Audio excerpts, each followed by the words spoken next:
तो एलिज़ाबेथ उनके इनको एलिज़ाबेथ वन भी कहते हैं, क्योंकि जब ये नावल लिखा गया 1934 में, तब तक सिर्फ एक ही क्वीन थी इंग्लैंड में जिनका नाम एलिज़ाबेथ था। लेकिन अब जब भी इनका जिक्र होता है तो एलिज़ाबेथ वन आता है, क्योंकि आपको पता है जो करंट उनकी क्वीन है इंग्लैंड की, उसका नाम भी एलिज़ाबेथ है और उसको एलिज़ाबेथ टू कहा जाता है। और वो 19 आई थिंक 50s में वो क्वीन बनी थी, और वो अभी भी जिंदा है।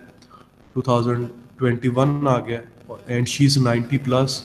और जब से ये पेंडेमिक आया वो अपने एक पैलेस में चली गई हैं। और इस तरह से उनका बेटा भी है, उसका नाम क्या है, प्रिंस चार्ल्स, वो भी बहुत बूढ़ा हो गया, 80 के करीब है। और उनकी एक बहू भी थी, लेडी डियाना, शायद आपको पता हो, जो कि she was met an accident and she died. तो ये वो एलिज़ाबेथ टू।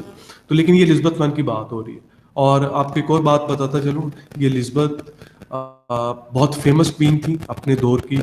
इसी के दौर में शेक्सपियर जैसे जो राइटर्स थे वो पैदा हुए। और आपको पता है कि इंग्लिश लिटरेचर की बात की जाए तो शेक्सपियर सबसे बड़ा जो एक ड्रामा निगार है, एक ड्रामेटिस्ट है, वो माना जाता है पूरी दुनिया में। चाहे वो किसी भी लैंग्वेज में ड्रामा लिखने वाला है, जो शेक्सपियर है वो basically he is the top dramatist as a grammar school. तो ये स्कूल शुरू हुआ था एज अ ग्रामर स्कूल के तौर पे। ग्रामर स्कूल किसे कहते हैं, ठीक है?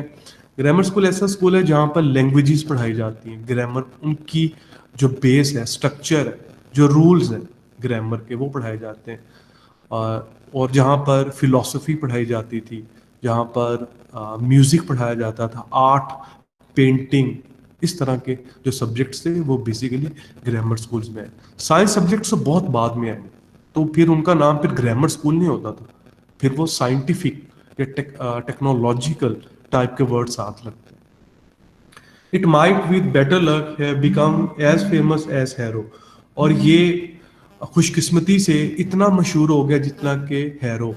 हैरो का आपको पता है कि ये इंग्लैंड का एक बड़ा टॉप नॉच, एक टॉप का इदारा है, स्कूल है हैरो। ये रियल में है, हैरो तो है ना,